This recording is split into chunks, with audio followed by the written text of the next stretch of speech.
लोग गोड़ लागत तनी प्रणाम करत तनी। आप सब कैसे माने जा जरूर बताइब जा। आज हम उपस्थित बानी एक भगवान जी का होली गीत लेके, जो कि बड़ा ही अच्छा हुआ। और होली बहुत नज़दीक हो गई बा, तो जरूर सुनी जा। और पहले तो होली भगवान जी के है, तो भगवान जी के होली बड़ा ही मज़ेदार होला। तो जरूर सुनी जा और लाइक करी जा, शेयर करी जा। चैनल पर नया वाली जा तो सब्सक्राइब करी जा। और एक प्यारा सा कमेंट करी जा, बताएं जा कि कैसन लागल हो कैसन ना लागल हो। तो बड़ा ही अच्छा होली बा, जरूर सुनी जा और हर हर महादेव जरूर लिखी जा। रंग उड़ेला काशी नगरिया हो, रंग उड़ेला काशी नगरिया ना। रंग उड़ेला काशी नगरिया हो, रंग उड़ेला काशी नगरिया ना।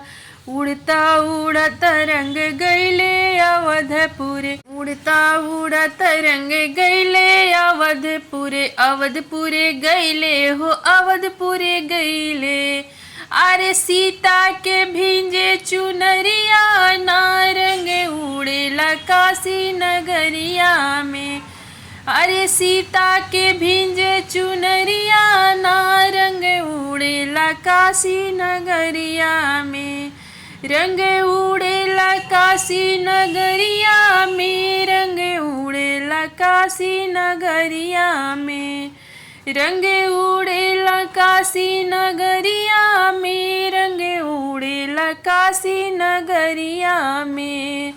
उड़ता उड़त रंगे मथुरा में गईले, उड़ता उड़त रंगे गोकुला में गईले, उड़ता उड़त रंगे वृंदावन में गईले। अरे वृंदावन में गईले हो वृंदावन में गईले, वृंदावन में गईले हो वृंदावन में गईले। अरे राधा के भेंजे चुनरिया ना, राधा के भेंजे चुनरिया ना। रंग उड़ेला काशी नगरिया में, रंग उड़ेला काशी नगरिया में, रंग उड़ेला काशी नगरिया में। उड़ता उड़त रंग वृंदावन में गईले, उड़ता उड़त रंग वृंदावन में गईले। अरे राधा के भेंजे चुनरिया ना, राधा के भेंजे चुनरिया ना। रंग उड़ेला काशी नगरिया में, रंग उड़ेला काशी नगरिया में, रंग उड़ेला काशी नगरिया में।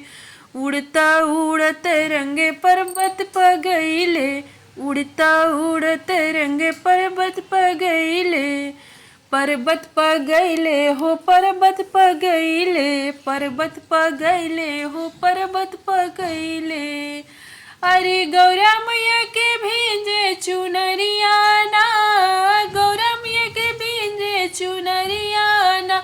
रंग उड़ेला काशी नगरिया में, रंग उड़ेला काशी नगरिया में, रंग उड़ेला काशी नगरिया में।